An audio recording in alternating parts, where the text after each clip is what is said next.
Allez, on va commencer alors. Parashat Balatra. Dans toute la Chassidut, c'est parashat important. Comme toutes les parachutes, on va dire, mais chacune a sa spécificité. Et celle-ci est importante par rapport à l'élévation de l'âme. L'âme, dans quel sens il faut l'élever? Il faut l'élever dans l'idée que, en réalité, malgré l'état positif de notre démarche à chacun d'entre nous, parce que tous, on essaie d'avancer vers le bien, c'est le propre du peuple juif. On a une conscience divine, et cette conscience divine nous amène à progresser vers le bien. C'est bien que ce monde où on se trouve s'appelle le monde de la progression. Vous vous rappelez, ça a été défini à l'Alba Omer. Les sages diront, le monde s'appelle Iloula. Vous savez le terme qui a été attribué à Rabbi Shimon, qu'il a utilisé lui-même, le terme de Iloula, en fait il se rapporte au monde lui-même, tel que les sages l'avaient défini. Alma d'Azvinan Mine Keiloula Dame. Un monde duquel on va découler, on va progresser. Voilà, Azvinan, ça veut dire qui coule. Qui coule, ça veut dire qu'il y a une progression, comme quelque chose qui coule, qui entraîne finalement de cause à effet, on est obligé de bouger dans ce monde. Alors, un monde qui nous entraîne vers la progression, qui est Iloula Dame. Il ressemble à une Iloula. La Iloula, c'est la joie d'un mariage.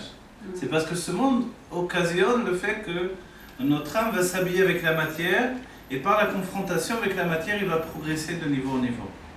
Et c'est comme ça que ce monde, en réalité, lui-même, il nous entraîne vers un détachement de l'état premier de notre âme, vers un devenir qui est censé être mieux toujours. Et en réalité, il ne peut être que mieux, parce que même quand on a une chute, on a toujours dévoilé un nouveau visage de notre âme, c'est-à-dire le visage caché de notre être. Mais quand on dévoile un être caché, qui est au-dedans de nous, qui vit en nous, petit à petit, on s'aperçoit aussi qu'on se confronte à une nouvelle personnalité, dont on n'avait pas tellement conscience au commencement. On appellera ça dans la Chassidut les kochot hane'elamim shebanefesh, les forces cachées de l'âme. Vous voyez, en termes simples, dans la psychologie de Freud, on dira l'inconscient ou même le subconscient. Vous voyez, quelque chose qui est au-dedans de nous, profondément, qui peut nous entraîner vers des troubles, jusqu'à ce que dira la psychologie, des TOC, des troubles obsessionnels, etc. Mais en réalité, quelle est la source de tout ça? D'après la Chassidut et la Kabbalah, le Zohar, c'est que nos âmes, depuis la faute de Adam Arishon, ont chuté également dans les forces du mal. Qu'est-ce que les forces du mal? C'est important de le savoir. Les forces du mal existent parce que Dieu a construit le monde à partir des débris du monde du Tohu, d'un monde qui a explosé ou implosé, et la chute de ce monde spirituel a donné un matériau de construction qui va être le matériau de base de tous les mondes que nous connaissons. Le monde de Hatzilut va être construit à partir du matériau le plus spirituel. Donc évidemment, on ne parle pas d'un matériau physique. Et ensuite, ce qui va être moins élevé va être géré pour construire le monde de Bria. À nouveau, le résidu va être rejeté à l'extérieur. Le monde de Yetzira. Donc le monde de Bria, c'est le monde que nous connaissons par l'appellation de la Torah qui dit Bereshit bara Elokim et Hashamayim et Haaretz. Et avant ça, on voit qu'il y avait des tas de mondes qui existaient déjà. Et finalement, le monde de Asiya, le monde de l'action où nous nous trouvons, qui a aussi tout un côté spirituel, qui n'aboutit pas forcément à l'action matérielle, lui, il est construit par le dernier, on va dire, résidu, le dernier débris, le plus, on va dire, le moins spirituel, mais encore assez spirituel pour donner finalement la construction d'un monde. Qu'est-ce qu'on va faire de ceux qui ne peuvent plus être gérés? Alors Dieu va le repousser tout en bas. Et ce sont des clipotes. Et ça va s'appeler les shalosh klipot atmeot, les 3 écorces d'impureté. Pourquoi 3? En définitive, on peut toujours poser la question. C'est vrai qu'il y a une définition que 3 c'est chazak. Les sages amènent en discussion ce sujet-là. Est-ce que 3 c'est chazak ou 2 c'est déjà chazak, vous voyez? Est-ce que quand je fais une chose 2 fois, ça suffit pour le fixer? Alors c'est la discussion, mais a priori quand on le fait 3 fois, alors ça a beaucoup plus de force. Et 3 fois, quand l'impureté se désigne par 3 niveaux, c'est vraiment que c'est établi comme tel. Sous-entendu que ça ne peut plus se transformer. On a tout transformé et ça ne peut plus se transformer. Si je traduis tout ce que j'ai dit, ce qui a été géré finalement, qu'est-ce que c'est le monde qui a explosé? ce monde, c'était un monde de plaisir et de désir. Vous voyez? Un désir qui ne pouvait pas être géré pour devenir un réceptacle pour dévoiler Dieu. C'était trop grand. C'est-à-dire, si c'était chez un être humain, et on le connaît chez un être humain, c'est en réalité qu'il n'y a que moi. Comme il y a moi, avec toute ma problématique, on va dire psychologique, forcément il n'y a pas tellement de place pour les autres. Les autres n'interviennent dans ma vie que parce qu'ils dévoilent chez moi des réactions. Dieu également intervient dans ma vie parce qu'il dévoile chez moi des réactions, positives ou négatives. Vous voyez? Et ça, on peut dire, c'est l'identité du monde du taureau dans notre monde inférieur. Mais dans les mondes divins, on va dire, mais c'était des mondes spirituels totalement. Donc il n'y avait pas ce questionnement humain, cette recherche, cette psychologie. Alors en réalité, c'était déjà la source de nos sentiments. La source de nos sentiments avec toute la puissance de cette source, en fait. C'est-à-dire que les sentiments étaient encore proches de ce qui leur a donné d'exister. Et comme ils étaient proches de leur dévoilement d'existence, ils avaient une puissance inégalée. Chez nous, en fait, dans notre vie au quotidien, la Chassidoute expliquera que nous avons deux sortes de sentiments. Les sentiments naturels, qui sont identifiés à l'âme animale dans ce monde-ci, et les sentiments qui découlent de l'intellect. Les sentiments naturels sont beaucoup plus puissants. Quand quelqu'un ne fait pas encore tchouva, quand il n'est pas dans un talir de tchouva, tant qu'il n'est pas encore dans un désir de se soumettre à Dieu, il a ce qui s'appelle les sentiments naturels. Ces sentiments naturels sont, on va dire, propulsés par une volonté extrêmement puissante. Donc en fait, ils sont beaucoup plus grandiloquents, éloquents dans la réalité. Quand quelqu'un va donner la tzedaka avec des sentiments naturels, ça va être beaucoup plus grand. Donc on voit que ceux qui donnent vraiment la tzedaka, ou beaucoup de tzedaka, c'est pas forcément les plus religieux. Des gens qui sont pas du tout religieux dans le monde donnent quelquefois beaucoup de tzedaka. Il y a des comédiens, il y a des gens, des hommes d'affaires, etc., qui ne sont pas du tout dans le monde de la religion et qui donnent des immenses sommes d'argent. Pourquoi? Parce que chez eux, justement, les sentiments ne sont pas limités par l'intellect de la Torah. Vous voyez? Tandis que dès que l'on limite les sentiments par l'intellect de la Torah, tout va être, tout va être medida ve'agbala, tout va être mesuré. Et cette mesure fait que finalement, même dans mon travail de donner de moi-même, donc qui est essentiel, la tzedaka, on dit que ça s'appelle la mitzvah. Parce que quand on donne de l'argent qu'on aurait pu utiliser pour ses propres besoins, pour jouir de la vie encore un peu plus, et que l'on se sacrifie pour donner à quelqu'un d'autre, même de 5 shekels en vérité. Aujourd'hui, 5 shekels, aurait bien dit quelqu'un qui a aujourd'hui un peu d'argent en poche, il se sent le maître du monde. Parce qu'avec ce petit peu d'argent qu'il a, il peut déjà se projeter, tout ce qu'il peut faire, etc. Et ensuite, c'est vrai que l'enlever de sa poche pour le donner à quelqu'un d'autre, alors c'est énorme en réalité. Et ce travail-là, ça va faire un bureau de la nefesh abamit, de l'âme animale. L'âme animale qui, elle, est un désir d'avoir du plaisir. Vous voyez? Elle est un désir d'avoir son propre plaisir constamment. Et comme son désir aboutit à la finalité du monde matériel, elle pense que uniquement en vivant dans le monde matériel, elle peut assouvir son plaisir. Mais il y a aussi un monde spirituel. Le monde spirituel, est-ce qu'il est juste à prendre comme un monde qui va un petit peu rajouter, on va dire, la cerise sur le gâteau, ou est-ce qu'il est vraiment aussi, on va dire, aussi intéressant et aussi essentiel dans ma vie, dans un tel niveau que je vais donner mon être pour le gagner. Comme autrefois on a tous connu le fait d'étudier à l'école ou d'étudier à l'université, etc., etc. Personne ne va remettre en question l'idée que pour avoir un métier, je vais étudier à l'université ou je vais étudier à l'école pour apprendre à lire et à écrire, c'est normal. Quand on aborde le monde de la Torah, on se demande est-ce que c'est normal de s'investir autant. Si bien que le monde appelle les gens qui s'investissent dans la Torah les batlanim. Batlanim, on dit, c'est ceux qui font rien de leur vie. Batel, batlanim. On les appelle comme ça? Oui, on les appelle comme ça, même dans la Torah. Ça ne veut pas venir de bitoul? Bitoul, c'est ça, oui. Il vient de bitoul, mais dans le sens, il est donné dans le sens, ils ne sont pas occupés au monde. Ouais. Donc ils sont batlanim, au lieu de faire quelque chose dans le monde, ils font rien. Vous voyez? Et on dit qu'en vérité, une ville, elle doit avoir un Sarah batlanim, elle doit avoir 10 batlanim, 10 personnes qui sont occupées à rien d'autre que d'étudier, et c'est eux qui sont les gardiens de la ville. Vous voyez ? Le terme de gardien de la ville, c'est ça, c'est des gens qui sont occupés à rien d'autre que d'étudier la Torah. Donc dans le monde, c'est vrai qu'ils apparaissent comme des bataillons. Donc en fait, dans notre âme, il y a une part dévoilée de notre être et une part cachée. La part dévoilée, elle s'inscrit dans les mondes dévoilés, dont on a parlé, le monde de Hatzilut, Bria, etc., etc. Et la part cachée de notre âme est toujours dans les 3 écorces d'impureté. On va dire, mais quel est le rapport entre nous et cette impureté? Il ne faut pas exagérer quand même. On est des juifs, donc on a une âme divine, en fin de compte. Même si on a encore une lutte avec l'âme animale.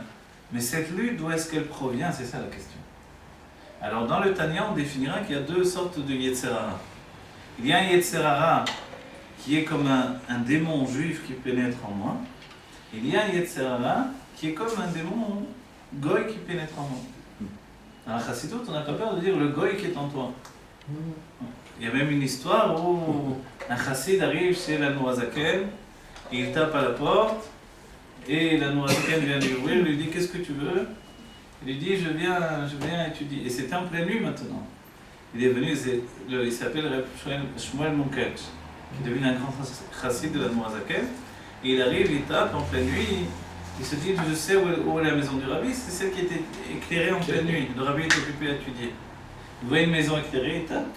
C'est le rabbi lui-même qui vient ouvrir. Il dit qu'est-ce que tu veux? Il dit rabbi, je suis venu chez vous. Il dit tu veux que je t'envoie mon goy pour te chasser? Il dit rabbi, mon goy à moi il est plus fort que le vôtre. Il a dit rentre. Il a fait rentrer. Et c'était le commencement de quelque chose qui est être un lien extrêmement profond. Après on dit ce chassid là, un jour il s'est accroché à la maison du rabbi comme ça, comme une enseigne. Les chassidim, ils ont dit, mais qu'est-ce que tu fais? Il dit, mais quand tu vas chez un couturier, une enseigne avec... Quand tu vas chez un cordonnier, une enseigne avec une chaussure. Là, c'est le rabbi, alors il y a une enseigne avec un chassid. Donc ça, c'était Shmuel Munkach. Et il était particulier en toutes choses. Pour dire une autre définition, c'était qu'une fois, il y avait une visite d'un mot, d'un rabbi, on va dire des élèves du Maggid de Mezrich, qui était venu voir l'Admorazaken, et c'était à Tisha B'Av. Et à Tisha B'Av, les chassidim étaient très particuliers dans leur comportement jusqu'à aujourd'hui. C'est-à-dire, on a toujours peur, on ne prend pas les choses trop au sérieux, parce qu'on se dirige vers la reconstruction du temple. Et tant qu'il n'a pas été détruit, on ne peut pas avoir le nouveau temple. Donc c'est vrai, il faut un peu pleurer, ou faire au moins lire ce qu'on nous demande de lire, mais il ne faut pas exagérer. Donc dès qu'on voit qu'il y a un chassid qui s'attriste un peu trop, on a l'habitude de lui jeter des trucs sur lui. C'est comme ça, jusqu'aujourd'hui on le fait. On jette des espèces des petites boules de verre comme ça. Et jusqu'à aujourd'hui ça se fait un petit peu chez les chassidim. Et voilà, ça se fait toujours. Dans les choux, ça se fait. Et il y avait un rabbi qui est arrivé avec le Morzaken, et puis il a vu ce chassid qui faisait ça, etc., qui se comportait de manière à ne pas laisser les autres s'attrister. Alors ce rabbin-là seulement, il a dit c'est à cause de chassidim comme ça que le Beth Amikdash a été détruit. Bon. Et après le Morzaken, il l'a amené avec lui, et puis il l'a entraîné dans sa agala, et puis il l'a fait arrêter un moment, donc dans son carrosse, il a fait arrêter un moment à côté de la forêt. Il a dit viens suis-moi. Ils sont rentrés dans la forêt et ils ont vu un chassid qui était assis sur une termitière. Vous voyez ce que c'est une termitière avec des tas de fourmis? Et les fourmis montaient sur lui, totalement. Et lui, il pleurait. Et l'Admo qui était arrivé en visite, il a dit c'est grâce à des chassidim comme ça que le Beth Amikdash va être reconstruit. Et l'Admorazaken, il a dit c'est le même en fait. C'est le même chassid qui tout à l'heure il jetait les pommes de pain aux gens pour pas qu'il pleure de trop. Et maintenant, voilà ce qu'il fait par rapport à lui-même en fait. Et en fait, c'est ça la définition. Dans la Chassidut, il est dit qu'il y a à la fois un avoda qui s'appelle Leit Marmer, d'un certain point de vue, se lamenter sur sa propre situation. Donc ça s'appelle Avodat Amerirut, l'amertume que l'on a sur notre propre situation. Et même si on va dire qu'aujourd'hui c'est plus souhaitable de travailler dans ce sens-là, ça a existé, il faut le connaître.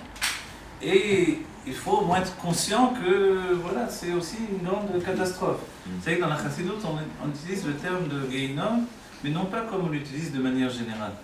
On dit qu'un chassid, il doit savoir que le Geinom, se trouve latent par rapport à sa conduite.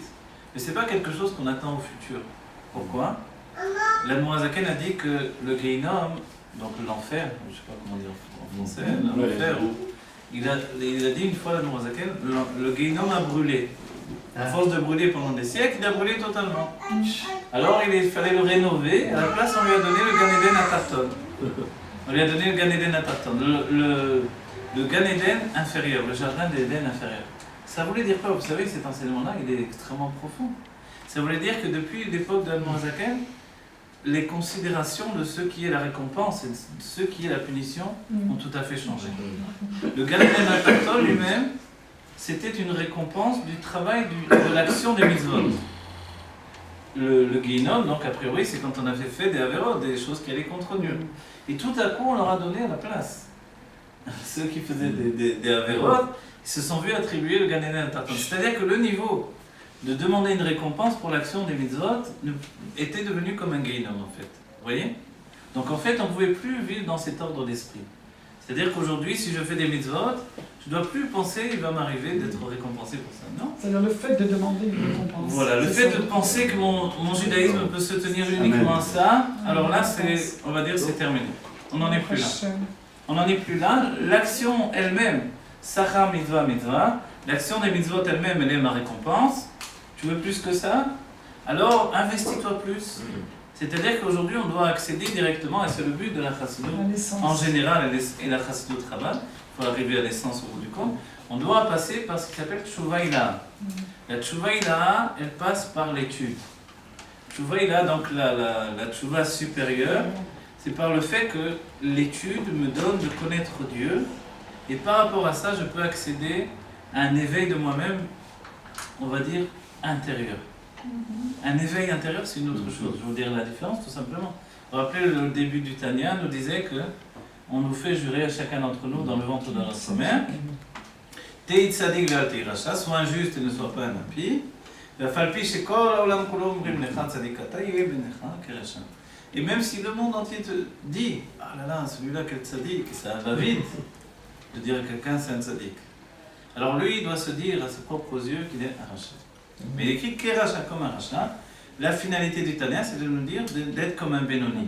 Un Benoni, c'est comme un tzaddik, mais c'est pas un tzaddik.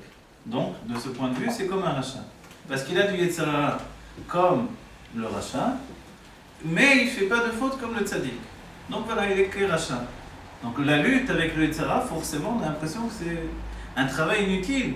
Parce que le lendemain, il revient. La veille, je l'ai tué, le lendemain, il se relève et il me rattaque à nouveau. Dire qu'est-ce qui se passe? Pourquoi cette lutte incessante? L'Admorazaken a défini que c'était un Avodat Hashem à part entière et que cet Avodat Hashem, il offrait un plaisir à Dieu particulier. Mais auparavant, en réalité, avant d'en arriver là, on pensait que c'était rien, ça valait rien. Quelqu'un qui se bat, imaginez, avec un animal sauvage, qu'il le tue, il pousse une nouvelle tête, il va le tuer, il va lui couper la tête à nouveau, il pousse une... On va dire, c'est inutile. Pourquoi? Laisse cet animal, va t'enfuir. Et l'Admorazaken est venu dire, ce travail, il est un travail à part entière qui donne un grand plaisir à Dieu. Ça définit ce qui s'appelle celui qui est, on va dire, au milieu de son Avodat Hashem. Au milieu de son travail. Le tzaddik, il est après le travail. Il a déjà servi Dieu, il a déjà fait son travail, il est après. Il vit dans l'état de récompense. Il vit déjà dans le Gan Eden, mais dans le Gan Eden supérieur. Ce que la Chassidut va définir, c'est que lui aussi doit faire tchouva. Le tzaddik, même s'il n'a pas de averot, alors sur quoi il va faire tchouva? Sur ses mitzvot. Comment il va faire tchouva sur ses mitzvot? On peut faire tchouva sur les mitzvot? Oui, parce que par rapport à Dieu, les mitzvot sont insuffisantes. Comme Dieu est appelé tzadiko shel olam, il est vraiment la justice du monde véritable. La justice, c'est la mesure des choses. Donc en réalité, tout ce que l'on peut faire pour Dieu, c'est insuffisant. Et donc toute expression de perfection, le tzaddik représente la perfection, c'est finalement quelque chose qui est insuffisant par rapport à Dieu. Donc, il est dit, im tzadakta amatitenlo. Toi, tu as raison par rapport à Dieu, alors qu'est-ce que tu vas lui donner? Vous voyez, c'est très curieux comme approche.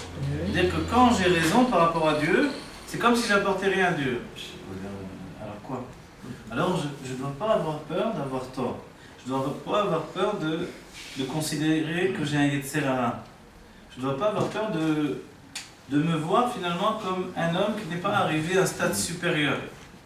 On va dire, mais alors comment je vais vivre avec ça? C'est toute la problématique du début du Tanya. Et ça nous entraîne à notre paracha qui nous dit que malgré la lumière qui brille tout en haut, qui représente l'expression de l'âme divine, il y a finalement, au bout de ça, vous voyez, la mèche elle-même, elle est en train de noircir. Elle est en train de noircir et quand on va la nettoyer, on s'aperçoit qu'il y aura beaucoup de suie. Et vous savez que c'est le Kohen Gadol qui doit nettoyer lui-même. Même si un autre peut allumer, mais lui-même il doit nettoyer. Parce que ce travail de nettoyer les âmes, c'est un travail particulier au Kohen Gadol. Et son travail, ça s'appelle la lot et un nerot. Élever les âmes. Et le nerot, ner en hébreu, c'est nefesh roar. Deux niveaux de l'âme qui sont essentiels. Ils sont liés au père et au maître. Le père va donner le nefesh, le maître va donner le roar. On voit que le maître donne plus que le père. C'est-à-dire, comment c'est possible? Le père, il donne quelque chose de profond, il donne la naissance de l'enfant, qui va venir du cerveau du père. Et en fait, c'est le début, le commencement de l'âme. Mais le maître va rajouter. On va dire, pourquoi le maître peut rajouter à ce qu'a donné le père finalement? Quelquefois, en tant que père, ça peut nous blesser un petit peu de dire, ben, c'est normal qu'il donne un niveau d'âme plus grand que moi. Alors je lui ai donné la vie à cet enfant finalement. Alors, les sages nous diront que c'est vrai. Quand un homme transmet à son enfant la vie, il peut lui transmettre tout son être finalement. Mais il peut lui transmettre également ses limites. Le maître va lui donner de sortir de ses limites. Normalement, un maître qui est un maître de Torah tel qu'il doit être, et on sait que dans le développement de la personnalité, à partir de la bar mitzvah, c'est bon pour un enfant, ou même avant, en préparation à ça, c'est bon de s'attacher à un maître. Et dans la petite enfance même, on verra qu'il aura besoin. Même si son père est toujours son maître à penser. Pour l'instant, dans la petite enfance, l'enfant n'a pas une difficulté, une dualité avec le père. Mais ensuite, il aura une dualité. La dualité viendra du fait que le père empêche l'éclosion de la personnalité de l'enfant. On va s'étonner de ce que je dis, parce que pour lui, non. Tout le travail du père, c'est de donner l'équilibre de la maison qui va permettre à l'enfant de grandir. Mais justement, cet équilibre, à un certain moment, va enfermer l'enfant dans un vase clos. Il doit sortir de ce vase clos, de ce cocon. Il doit devenir un papillon, si vous voulez, et il doit voler de ses propres ailes au bout du compte. Et pour y arriver, c'est vrai qu'il a besoin de s'attacher à un autre modèle. C'est une image de transfert. L'idée de transfert, elle existe dans tous les modes de pensée profonds, on va dire. Donc transférer l'attachement au père vers l'attachement au maître. Vous voyez? Et dans ce cas-là, il doit maintenant grandir dans la Torah, parce que la Torah va lui donner d'accéder au roi. Qu'est-ce que c'est le roi? Ce sont les sentiments. Qu'est-ce que le nefesh? On va dire le nefesh, c'est ce qui est la base de notre vie, c'est l'action. Et on a dit qu'aujourd'hui, il ne suffira pas de faire le travail de l'action des mitzvot. Il faudra y rajouter également ce qui s'appelle une tchouva ila. La tchouva tata, une tchouva inférieure, c'était une tchouva basée sur le mode de l'action. Je fais tout ce que Dieu me demande. Kashrut, filin, tarata mishpacha, tout ce qu'il veut. Il faut séparer les lits, on sépare les lits, il faut... Oui, tout, on ne pose pas de questions. Il demande ça, on demande ça. Il demande les meilleurs hachérim, vous voyez? Le meilleur tampon rabbinique, on ne comprend pas la différence. On a beau entendre que c'est de la politique, tout ça. Si Dieu a demandé de faire le mieux, on va essayer de faire le mieux. Et après coup, je vais me dire, mais si j'ai fait tout ça, je suis un tzaddik maintenant. Et c'est là où le Tanya dit, mais même si le monde entier te dit que tu es un tzaddik, toi, vois-toi tes propres yeux comme un rachat. C'est-à-dire que si je me vois comme un tzaddik, je me suis arrêté en chemin. On a dit que le tzaddik doit lui-même se voir finalement comme un rachat. Qu'est-ce qui fait que le tzaddik se voit comme un rachat? Ça a été une nouveauté de la Chassidut. C'est le fait que finalement, il sait que ses mitzvot sont totalement insuffisantes par rapport à Dieu. Il y a une histoire qui image cette chose-là. Cette histoire qui image cette chose-là, c'est le fait qu'il y avait Rabbi Saadia Gaon, à l'époque des Gaonim. Vous savez que Rabbi Saadia Gaon était un Gaon, et Gaonim vraiment. Et malgré qu'il a écrit un pirouge sur le Sefer Yetzirah, il ne croyait pas à la Torah des Gilgulim. Il ne croyait pas aux Gilgulim. Il y a eu toujours des gens qui ont eu comme ça une sorte de, on va dire, de bête noire dans le judaïsme, c'est les Gilgulim. Je rapporte souvent que le nom Chaim en hébreu c'est au pluriel pour désigner qu'on revient justement plus d'une fois. Mais il y a des sages, des grands sages et des Gaonim qui pensaient comme Rabbi Saadia Gaon que non, il n'y avait pas de réincarnation, que c'était plutôt dans le monde des hindous, du Tibet, ces choses-là, ils vivaient avec ça, il n'y a pas de problème chez eux. Mais dans le judaïsme, on ne parle pas de ça. Il faudra vraiment attendre le Zohar, Parashat Mishpatim, et le Zohar a été caché pendant des siècles. Et ensuite, attendre le Shara Gilgulim de Harizal pour vraiment pénétrer dans le sujet, on va dire, de manière positive. Mais auparavant, ça a toujours été une question. Donc des tas de questions. Est-ce que le juif revient dans des vies successives? Est-ce que le goy revient dans des vies successives? Est-ce que la femme revient dans des vies successives? Ce sont des questions. Alors, Et Rabbi Saadia Gaon, lui, il pensait qu'il n'y avait pas du tout de Gilgulim. On vivait une fois et c'est tout. Ce qu'on devait le faire, on devait l'accomplir en une fois, c'est tout. On n'avait pas de deuxième chance. Donc sa deuxième chance, il fallait la trouver dans la vie par la tchouva, justement. Il y a un écrit du Rav Gisbourg, enfin un écrit, c'est une parole qu'ils ont écrit, un contraste qui est sorti Yesod, je sais pas, Yesod. Alors là-bas, il rapporte le fait que Rabbi Saadia Gaon, finalement, il ne croyait pas au Gilgulim, mais le Baal Shem Tov a dit « Je suis le Gilgul de Rabbi Saadia Gaon ». Donc en fait, ça s'appelle un petit coup les mafria en hébreu, c'est-à-dire qu'il a réparé ce qui était au passé, il a réparé le minéobé.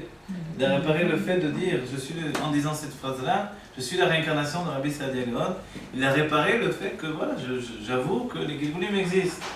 Mais là où on peut s'apercevoir, et le rapport dans le livre de Rav Gisbourg, c'est que malgré ce, le Baal Shem Tov n'était pas très chaud pour les Gilgulim. Voilà. Il n'était pas trop dans l'idée du Baal Shem Tov, malgré qu'il dit il y a les Gilgulim évidemment. Mais pour lui, il fallait réussir sa vie au moment présent. Le Gilgul du Baal Shem Tov? Non, le Baal Shem Tov. Qui était son livre? Après coup, c'est des discussions dans les élèves. L'Admoram Saïd, le rabbi de Tchernobyl disait qu'il était le Gilgul du Baal Shem Tov. Mais quoi qu'il en soit, l'idée du Baal Shem Tov, c'est qu'il faut vivre intensément l'instant présent et qu'on ne doit pas attendre le Gilgul, la réincarnation pour réussir sa vie. Et dans cet état d'esprit, il reste sur la même idée que Rabbi Saadia Gaon. Vous voyez? Sauf qu'il inclut le Gilgul comme effectivement un recommencement. Le Gilgul dans le judaïsme, c'est le fait qu'on se recommence pour s'améliorer. Pour un homme, ça veut dire de revenir d'une vie à l'autre pour faire. L'Admorazaken le dit dans les Lachot de Talmud Torah, il le dit. On revient d'une vie à l'autre pour étudier toute la Torah et pour faire toutes les taïr mitzvot, toutes les mitzvot. C'est-à-dire qu'on n'a pas toujours évidemment les conditions de faire toutes les mitzvot. Si on vit dans une époque où on est en dehors des Israël, on ne peut pas faire toutes les mitzvot qui sont attachées au Masrot, à la Shemitah, au Péot, etc. Tout ce qui est lié à la terre d'Israël, on ne peut pas. Alors, on peut dire comme ça que quelqu'un qui a réussi sa vie, il n'a pas de Gilgul, on n'a pas tous le Gilgul. Alors voilà. C'est peut-être une solution de rattrapage pour ceux qui ont vraiment échoué. Non, Ou alors est-ce qu'on peut demander un Gilgul? Non, on va dire la chose comme ça. Il a été accordé, en fait, les définitions du Zohar et des livres de Harizal. On comprend que quand il a été donné à Abraham Avinu, vous vous rappelez, il y a Brit Ben Apetarim, c'est-à-dire que vous vous rappelez quand Dieu a dit à Abraham, coupe, prends des animaux, il faut les couper en deux, et moi je passerai entre les deux. Le Rabbi Rayatz a expliqué que ça représentait en fait l'alliance, cette alliance-là, est une alliance comme deux personnes qui ont le même objet. Vous avez dû voir des fois, il y a un pendentif d'un cœur, par exemple, qui est coupé en deux, et une personne a une partie et l'autre personne a l'autre partie. Vous voyez? Et des fois, les gens prennent une pièce, la coupent en deux amis, et une partie, l'autre une autre partie. Et le Rabbi Rayatz explique que ça représente le fait que, quels que soient les kilomètres qui nous séparent, par ces deux moitiés d'objets, on est réunis. Vous voyez? L'espace qui se trouve entre les deux ne nous éloigne pas et nous réunit en réalité. De cette manière-là, le Machatsit HaShekel entre nous et Dieu, il a ce même sens-là. Le demi-cycle qu'il y avait entre Dieu et nous, il a ce sens-là aussi. Vous voyez? Donc Dieu demande de donner un demi-cycle parce que l'autre moitié, c'est lui qui la donne. Donc le Brit Ben Abetarim, c'est un symbolique de quelque chose de merveilleux. C'est l'espace qui remplit le monde et finalement un espace de ralliement. C'est pas un espace où il y a le vide entre les deux, non, au contraire. Maintenant, donc, dans l'état d'esprit comme ça, quand on va revenir d'une vie à l'autre, c'est pour devenir soi-même dans l'accomplissement de Torah et Mitzvot, d'accord? Il y a certaines personnes qui ont besoin de venir quelques vies, d'autres qui ont besoin de venir énormément de vie. À chaque fois est véhiculé depuis les forces cachées de l'âme des autres niveaux d'inconscient qu'il va falloir gérer. Digérer d'un certain point de vue, en termes simples, mais se confronter à une nouvelle part de nous-mêmes. Le travail que le Chassidoute a voulu mettre en avant, et le Chassidoute Chabad en particulier, ça a été de se confronter avec son inconscient de manière délibérée par le biais de l'étude. Vous voyez ce que je dis, finalement c'est très psychologique. Parce que la Chassidoute Chabad a voulu nous confronter à une psychologie qui touche directement notre inconscient par le biais de la Pnimiut Torah. Donc en fait, c'est une sorte de psychanalyse personnelle par le biais de l'étude, par des groupes d'études, on va dire, qui vise à transformer la personnalité, mais vue par le haut. Non pas une personnalité humaine, mais une personnalité divine qui vit au sein de notre être humain. Vous comprenez? Cette nouvelle optique des choses, c'est que finalement, voilà, quand je parle du fait que dans les forces du mal, il y a une part de mon âme, première chose, on va dire l'historique, d'où est-ce que ça vient? Ça vient du moment où Adam Arishon a fauté, et au moment de la faute, d'après le Midrash et d'après la Chassidut, il a regardé dans les forces du mal, Shalosh Klipot Atmeot, et il a continué ce mal en lui. Dès ce moment-là, le mal et le bien se sont mélangés, et le travail du monde a été de faire le birou, ce qu'on appelle les birourim. Donc éclaircir la situation de la rencontre entre le bien et le mal. Repousser le mal et mettre en avant le bien. Ça continue depuis des siècles. D'accord ?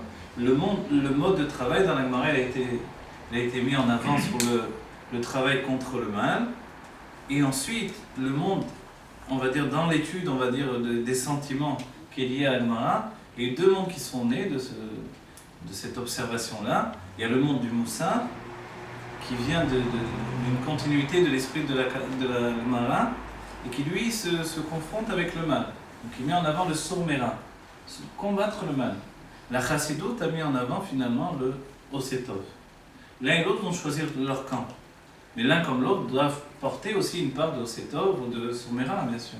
Le Tanya commence par le fait de dire le mal qui est en nous.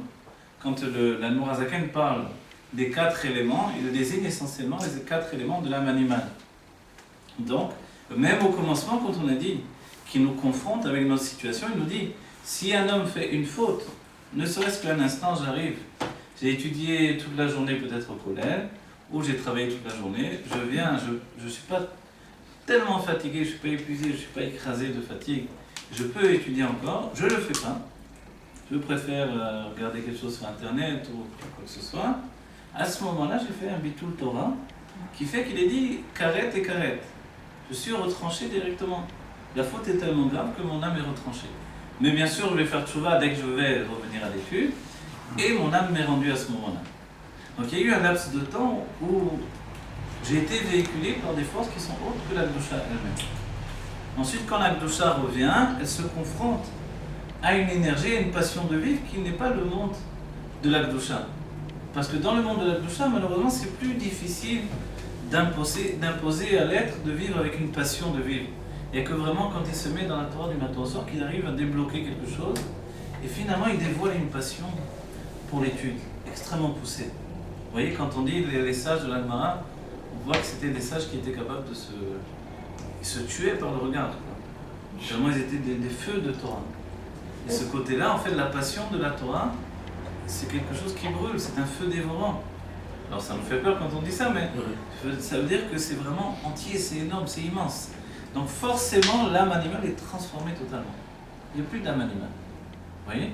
Donc la plupart on va dire des Amoraïm, même des Tanaïm, on va dire, il y avait une grosse partie des Tanaïm qui étaient des Tzadikim, mais la plupart des Amoraïm et une grande partie des Tanaïm également, le Tanya nous dira qu'ils étaient des Bénonim, mais non pas des Tzadikim. Donc le Bénoni, c'est pas une petite madrigale. Un Bénoni, c'est quelqu'un qui est confronté avec le mal dans un tel niveau où finalement la lutte est continue. Donc historiquement, tout ça commence par le fait qu'Adam Arishon regarde le mal et les âmes vont tomber dans l'effort du mal. Est-ce que la Gdusha, c'est le spirituel? La Gdusha, c'est le spirituel, particulier à l'étude de la Torah. Et voilà, au travail des mitzvot et de la tefila, essentiellement. Mais pas tout le monde a la Gdusha. Pas tout le monde a la Gdusha. Mais la Gdusha, ça veut dire la racine de la Gdusha, hein, puisque c'est une mitzvah générale également. Doshim tiyu ki kadosh ani. La racine de la Gdusha, c'est la sainteté. Traduction en français, ça ne veut pas dire grand-chose, on ne sait pas trop qu'est-ce qu'il faut faire. En hébreu, la racine, la traduction, ça veut dire mouvdal, séparé. La Gdusha, doshim tiyu ki kadosh ani, ça veut dire que l'on doit se séparer. On doit se séparer du monde de la matière. Pourquoi? Pour influencer le monde de la matière. Si vous avez trop chaud, vous pouvez allumer le ventilateur. Hein. Ne vous dérangez pas, d'accord? En plus, il y a de l'air, tout ça. Si vous voulez une journée. Ça voudrait dire qu'il aurait une vision de sa propre intériorité, puisque c'est le côté de son âme cachée. D'accord, alors c'est une bonne question. En vérité, à ce moment-là, il n'y était pas encore là-bas. C'est ça le secret. C'est-à-dire que le nachash est venu. Nachash, c'est de l'étymologie de l'énachesh, deviner. Le nachash l'a entraîné vers le fait de deviner. Vous voyez? Deviner notre part de lui-même qui n'était pas exprimée. Il a eu comme un dévoilement. Voilà, alors c'est vrai, c'est une grande question. Si ce n'était pas du tout exprimé en lui, comment il a pu le dévoiler, etc. Mais ça s'appelle une chute. Une chute, c'est même quand un roi devient Premier ministre, c'est une chute. À un tel degré, ça s'appelle une mort. Il est mort. Il est mort parce que il est comme un mendiant en réalité. Dès le moment où il est devenu Premier ministre à la place d'être roi, pour lui, c'est comme s'il est devenu un mendiant qui vient demander à la porte des maisons. C'est la même chose. Donc en fait, la chute pour Adam Arishon a été terrible. Elle a occasionné la chute de toutes les âmes qui se sont séparées en trois niveaux. Les âmes de la tête qui se sont enfuies avant la faute, les âmes du corps ou du cœur qui ont pris ils ont pris la faute en pleine panique, on va dire, et les âmes des pieds qui sont tombées dans les forces de mal. Aujourd'hui, nous sommes essentiellement les âmes des pieds. Oui. Ce qu'on appelle le talent du Mashiach, c'est aussi le talent d'Adam Arishon, ou le talent d'Adam Kanman. Donc, ce sont les dernières âmes. Comme nous sommes les âmes des pieds, alors forcément, on est beaucoup plus insensible. Beaucoup plus sensible, c'est bon. On est devenu insensible. Si bien qu'on peut étudier les choses les plus profondes sans avoir ce qu'ils appellent Klot HaNefesh. Mon âme ne s'en va pas de mon corps. Là, à un certain moment, il étudie avec Rabbi Avraham Amalav, le fils du mari de Mézri, ils étudiaient à Chassidut ensemble. Et l'Admor Azaken a senti que son âme le quittait. En plein cours, il est parti, il s'est levé, il a pris un bagel, il a mis du beurre et il a mangé le bagel avec le beurre. Et pourquoi? Pour se retenir au monde en réalité. Et il y a une version, moi je n'ai jamais vécu cette version, mais j'ai un ami qui m'a rapporté, où Rabbi Avraham Amalav lui aurait dit Al tachnis gashmiut bagan eden sheli. Ne fais pas rentrer de la matérialité de mon Gan Eden à moi. Il n'a pas compris qu'il ait fait cette chose-là.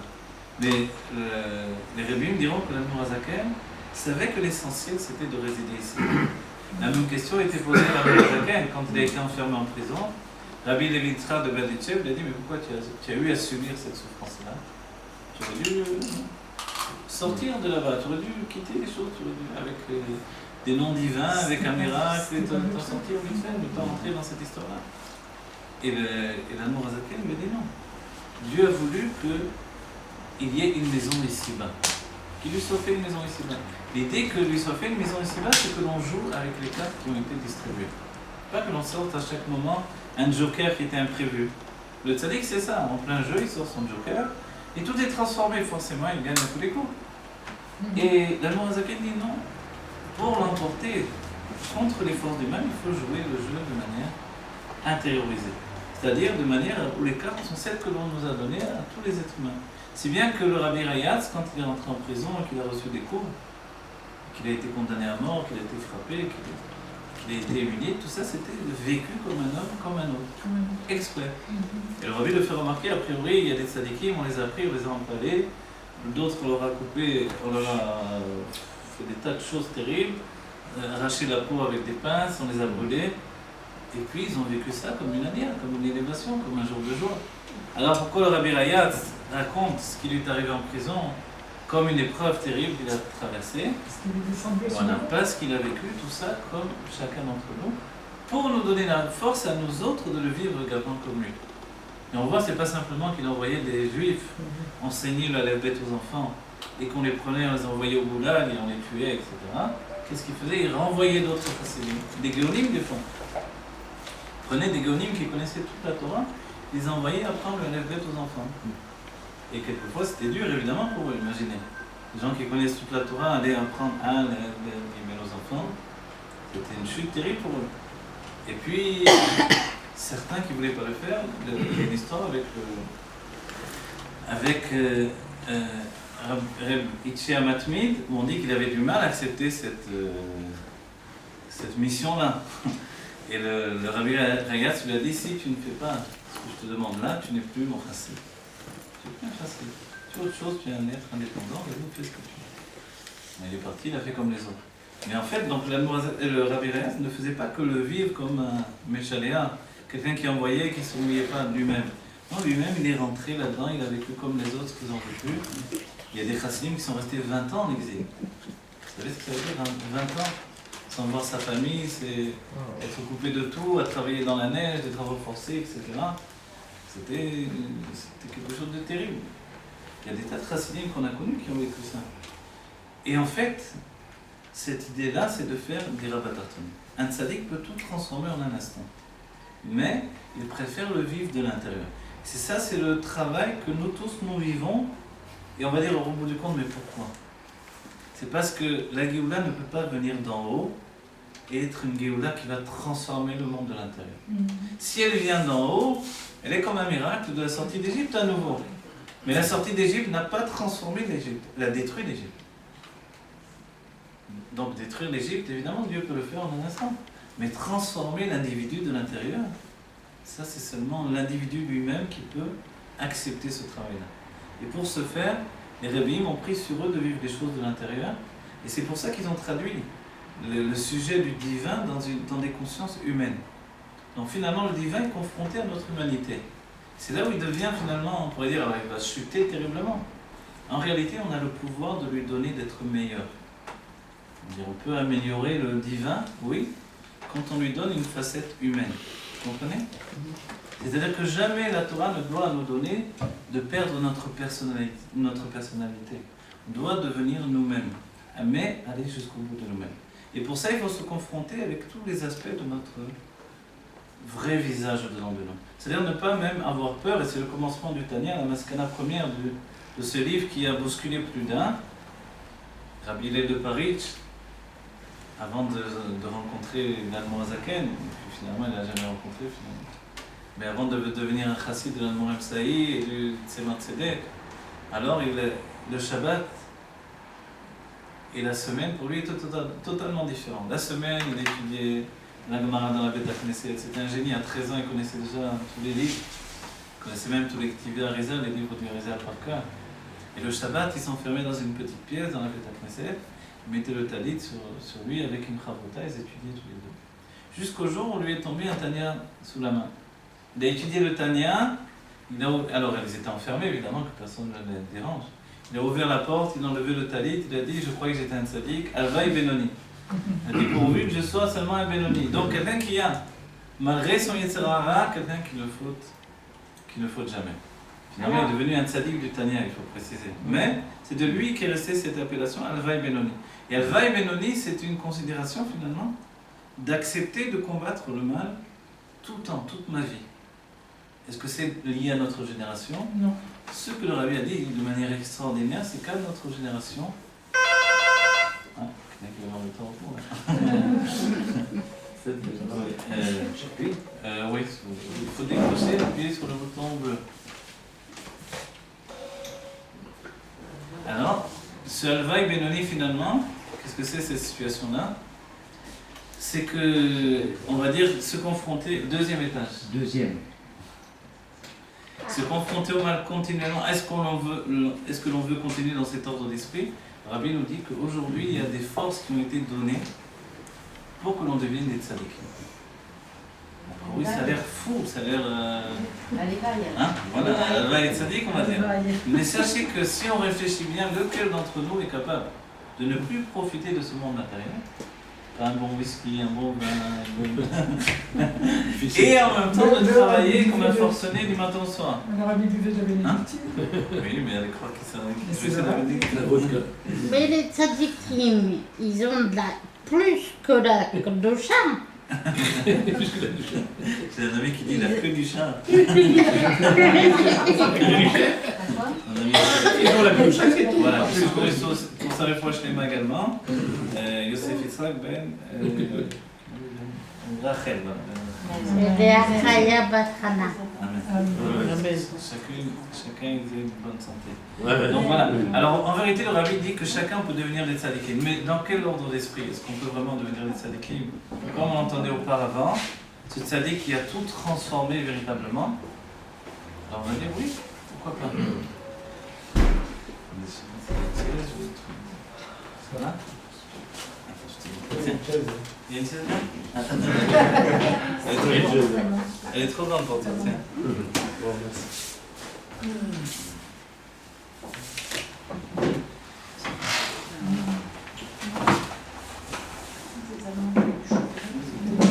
Donc en fait, qu'est-ce que c'est la notion du tzaddik aujourd'hui? C'est aussi un tzaddik qui inclut les niveaux les plus inférieurs. Et c'est vrai qu'on pourrait dire, alors c'est un nouveau tzaddik qui n'a jamais existé. On a dit que le tzaddik lui-même doit se considérer également comme ayant un besoin de faire tchouva. Ah oui, tout à l'heure je voulais rapporter une histoire, vous voyez. On parle et puis on oublie ce que l'on dit. L'histoire de Rabbi Saadia Gaon, après tout ce qu'on a dit, il y a aussi un massé qui est essentiel.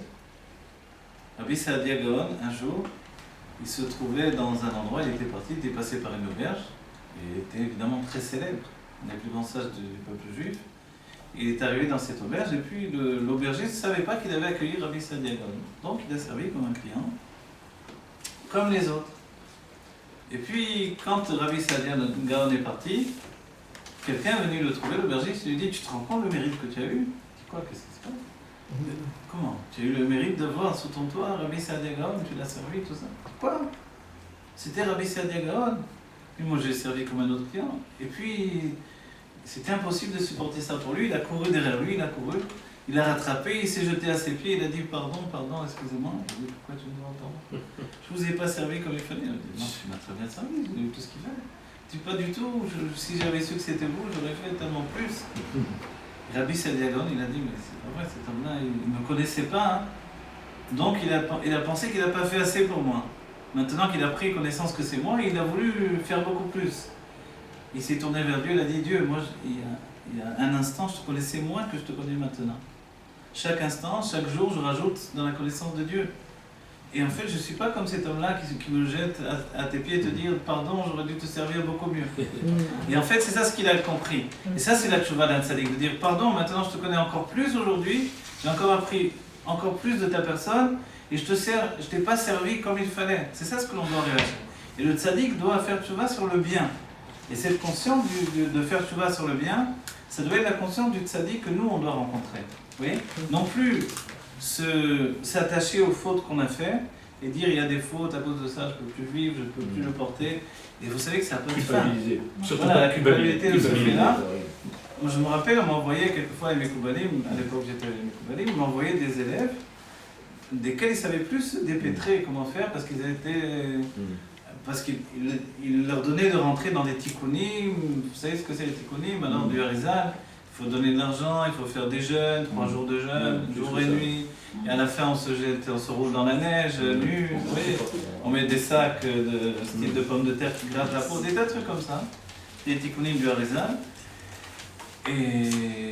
Et quelquefois, ils sont, malgré tout, ils ont l'impression qu'ils n'ont pas fait assez, tous les ans ils veulent recommencer, etc. Et ça peut être une source de parnassa pour les urbanistes aussi. Mais pour la personne, c'est terrible à porter, quoi. Et je me rappelle, j'ai rencontré un jeune homme comme ça, donc on m'a envoyé les Mekoubalim, et il ne savait plus trop quoi faire avec lui, parce que le sentiment qu'il avait en lui de culpabilité était tellement grand qu'il ne se pardonnait pas la vie qu'il avait eue avant la tchouva. Donc malgré tous les tikkunim, ils ne s'en sortaient pas, etc. Donc ils ont pensé: il n'y a qu'une seule chose, la chassidut. C'est positif, va le voir lui, et c'est tout. Et il est arrivé, c'est vrai qu'au début il était triste. On étudiait, et moi en étudiant, je souris, je rigole aussi. Et au début, il croyait que je me moquais de lui. Oui. Forcément, dans le monde où il était, tout était dirigé contre lui, etc. L'obsession c'était lui, c'était sa personne, etc. Et finalement, il a appris que non, je serais parce que je suis heureux d'étudier la Torah. Et si je ne serais pas heureux, peut-être j'étudierais moins que ça.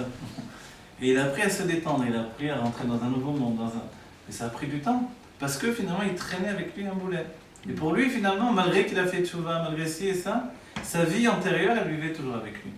Et dans l'optique de la Chassidoute, qui n'est pas seulement la Chassidoute, qui est une vision basée sur le Rambam, sur toute la Torah, quand quelqu'un fait tchouva, c'est une nouvelle personne. Vraiment une nouvelle personne. Comme un Ger Tzedek, c'est quelqu'un qui avait une vie, il a une nouvelle vie. Un Baal Tchouva, il avait fait les pires choses, maintenant c'est terminé. Il est cet être nouveau qui vient d'être créé. Et cette création nouvelle, en fait qu'il se place sur un autre aspect par rapport à Dieu et par rapport aux hommes. En réalité, par rapport aux hommes, c'est pas toujours le plus facile à vivre, mais par rapport à Dieu, il est considéré comme quelqu'un qui vient de se marier. Vous savez que il y a toutes des sikhot sur le rabbi, il y a des sikhot du rabbi sur le marié, donc le khatan, et elles sont basées également sur l'étude liée au Rambam, liée à d'autres sages, etc., sur le fait de, quand Esav s'est marié, vous vous rappelez, il s'est marié avec une femme qui s'appelait Yehudit. À ce moment-là, est-ce que toutes ses fautes lui ont été pardonnées? Alors, a priori, oui. Dans l'idée de l'idée d'un Esav qui va se marier et dont les fautes vont être pardonnées, finalement, la question c'est est-ce que le mariage a pardonné toutes les fautes? Ou est-ce que c'est parce qu'il a fait tchouva avant le mariage qu'on lui a pardonné toutes les fautes? Et de là, on comprend mieux le fait qu'on jeûne le jour du mariage pour qu'on nous pardonne toutes nos fautes. Vous voyez? Donc on comprend pourquoi. Étant donné qu'on doit te pardonner toutes tes fautes, en fait, donc il faut faire un jeûne. Alors est-ce que c'est le jeûne qui pardonne toutes les fautes? Par le biais du jeûne, puisqu'on dit qu'il fait une expiation et on donne la chair de notre corps pour faire kapara, une expiation? Ou est-ce que c'est le mariage en lui-même? Le rabbi arrive en conclusion, dans une grande analyse, d'après les poskim, le Rambam, etc., et que c'est le mariage en lui-même. C'est-à-dire que la personne, par le mariage, arrive à être une nouvelle personnalité qui n'existait pas auparavant. Et quand on a commencé notre cours, si vous vous rappelez bien, on a dit que ce monde-ci, c'est un monde qui est comparé à la joie d'un mariage. Et le monde qui est comparé à la joie d'un mariage, c'est parce que finalement ce monde, c'est un monde, chez Azlinan Miné, on va évoluer, on va progresser. Tous les jours on va progresser parce qu'il y a justement, il y a une difficulté. Vous voyez? Le monde de la réalité subjective dans lequel on vit, c'est un monde où il y a une difficulté. Cette difficulté va occasionner l'obligation de dévoiler des forces cachées de l'âme. Maintenant on va dire, mais comment on peut arriver finalement de manière, on va dire objective, mesurée et choisie, à grandir tous les jours par rapport à ça? C'est là où la Torah nous dit qu'il y a un homme qui est le Kohen Gadol et qui va se mettre moul pnei amenora et il va élever les nérotes, il va élever les âmes d'Israël. On va dire, mais il va élever jusqu'à quel niveau? Jusqu'à ce que la flamme, elle tienne d'elle-même. Jusqu'à ce que la flamme, elle brûle d'elle-même. Alors il passe à un autre nerf. Et le nerf, c'est toute la construction. Et en fait, c'est tout notre être à nous. Vous voyez, on est construit avec un corps, avec une âme animale et une âme divine. Et avec tout ça, il y a le travail intérieur, l'obsession intérieure d'un être qui voudrait bien s'en sortir dans ce monde où on l'a jeté. Et tout ça, ça fait finalement une flamme. Il est dit Ner Hashem Nishmat Adam. La bougie de Dieu, la lumière avec Dieu s'éclaire, c'est l'âme de l'homme. On va dire Dieu a besoin de s'éclairer. Il est dit qu'il y a un niveau qui s'appelle Yeshet Rocher Citron. Il y a un niveau où Dieu se trouve dans l'obscurité. Non pas parce qu'il n'y a pas de lumière, mais parce que cette lumière est tellement élevée qu'elle n'apparaît pas pour nous comme un état de lumière. Elle ne peut faire que nous obscurcir. C'est tellement grand comme lumière qu'on est aveuglé totalement. Et en fait, Dieu a besoin aussi de notre lumière à nous. La lumière que l'on apporte à Dieu, c'est cette lumière mesurée dans des limites humaines. Et c'est ça, c'est toute notre paracha. C'est-à-dire que quand on lit la paracha, on ne doit pas juste lire le fait qu'il y avait un Kohen Gadol autrefois qui allumait les nérodes du candélabre au Beth Amikdash. Non, il faut savoir que vraiment, dans les Amker, à Klipot, dans les forces du mal, il y a des niveaux de notre inconscient qui nous appartiennent, qui sont notre personnalité cachée et qui sont dans les forces du mal. Le travail du Kohen Gadol, c'est de les élever. Le Kohen Gadol, dans toutes les générations, il y a un Kohen Gadol. Vous voyez? Et ce Kohen Gadol, c'est le prince de la génération dans toute génération. Comme ça dira le Zohar, les écrivains Rizal, et la Chassidut, évidemment. Et quand on a trouvé cet homme-là, on doit s'attacher à lui. Quelquefois, il y a des autres rabbanim qui nous aident à s'attacher à lui également. Et lui, finalement, il est celui-là qui va élever le nerf, qui va nous permettre de les sortir des forces du mal. Vous voyez? Donc en fait, le travail du Kohen Gadol, c'est de sortir le juif des forces du mal. Il y a une histoire qui est rapportée. Avant la naissance de l'Admour Azaken, il est dit que le Baal Shem Tov, quand il est venu au monde, le Satan a voulu s'opposer à lui de toutes ses forces. Au début, il est même dit qu'il s'est dit, si la Chassidut est dévoilée, ce sera terminé pour moi. Et puis, Dieu lui a accordé que malgré la Chassidut, les hommes auraient quand même oublié de se voir. Alors, c'est vrai. Tu dois continuer. Il n'est pas mort du tout. Alors, mais, qu'est-ce qui s'est passé par rapport à ça? En vérité, il s'est opposé au Baal Shem Tov de manière dévoilée, depuis même l'enfance du Baal Shem Tov. Et il voulait faire que le Baal Shem Tov atteste du fait que Dieu a quitté le monde. Qu'il a créé le monde et qu'il s'est éloigné du monde. Vous voyez, selon l'idée même qui a été reprise dans la Kabbalah, de manière, on va dire, comme une erreur, comme le dit le Tanya, c'était une erreur des Mekoubalim, qui ont pensé que Dieu a créé le monde et qu'il s'est retiré. Voilà. Et finalement, les plus grands d'entre eux reviennent et font le tikkun, etc. Mais l'idée est restée. Et le Satan a introduit cette idée pour nous faire penser qu'on est abandonné par Dieu. Et imaginez bien l'idée qu'on est abandonné par Dieu, ça veut dire que notre filote, elle peut... cause toujours, dès que tu m'intéresses, ça veut dire, bon, on fait notre filote, mais est-ce que ça parle à quelqu'un? Est-ce qu'il y a quelqu'un là-haut? Est-ce que vraiment on entend quoi que ce soit? Vous voyez? En fait, au quotidien, plus un juif est simple, plus il pense qu'il parle directement à Dieu. Plus il a de l'intellect, plus il pense qu'il faut finalement introduire la notion de connaissance absolue pour s'adresser à Dieu, etc. Voilà. Le Baal Shem Tov s'est battu pour dévoiler le Yehudi Pashut, le juif simple. Et finalement, il affirmait que tous ceux toutes les forces du mal, tous ceux qui s'opposaient au dévoilement de la lumière, qui quittent le monde et qui laissent le dévoilement de Dieu. Et le Baal Shem Tov, pour démontrer, et ça je l'ai entendu de Rav Yosef Yitzhak Perelman, c'est que pour démontrer que Dieu n'avait pas quitté ce monde, il a fait des miracles au quotidien. Pas juste pour faire des miracles, pour démontrer que non, Dieu n'a pas quitté le monde. Il est présent au quotidien et je le prouve. Et il n'a pas fait ces miracles avec des noms divins et des choses comme ça, avec des intentions mystiques. Il l'a fait avec la plus grande simplicité. Le Baal Shem Tov marchait sur l'eau, des tas d'histoires. Il jette son gartel, il marche sur l'eau, vous connaissez l'histoire. Il y a un juif qui le suit, qui court, il voit le Baal Shem Tov qui jette son gartel, qui marche sur l'eau comme ça pour aller sur un bateau. Et le juif Pachout, qu'est-ce qu'il fait? Le juif simple, il fait la même chose. Il jette son gartel, il marche sur l'eau. C'était un juif qui priait tous les jours, toutes les tfilotes de toute l'année. Comme il ne connaissait rien, il n'avait pas à faire le seder de Sidour. Donc comme il y avait toutes les tfilotes, il y avait Rosh Hashanah, Yom Kippour, Sukkot, tout quoi. Lui, il ne comprenait rien, il disait tout du début à la fin. Alors le Baal Shem Tov l'a rencontré, il a dit, attends, il ne faut pas tout lire. Là, c'est les jours de la semaine, là, c'est le Shabbat. Il a dit, oui, mais moi, je m'embrouille. Alors le Baal Shem Tov avait pris des brins d'herbe, il avait mis. Il avait dit, le grand brin d'herbe, c'est les fèves. Il avait fait une séparation. Alors il était très content. Il était sorti avec son livre, mais il y avait eu un coup de vent, le livre a volé, des brins d'herbe, c'était et il ne savait plus quoi faire. On dit le vent, c'est le Satan aussi qui fait parfois un coup de vent comme ça. Il ne savait plus quoi faire, il a couru derrière le Baal Shem Tov qui était parti donc vers un bateau qui partait sur un fleuve. Il a vu le Baal Shem Tov sortir son gartel et marcher sur le gartel, aller dans le bateau. Qu'est-ce qu'il a fait? La même chose. Et le Baal Shem Tov a dit, mais d'où tu viens? Mais j'ai fait comme vous, j'ai jeté le cartel, il a dit c'est vrai, tu as fait ça? Il a dit oui. Il a dit bon écoute, continue à lire ton livre tout entier tous les jours.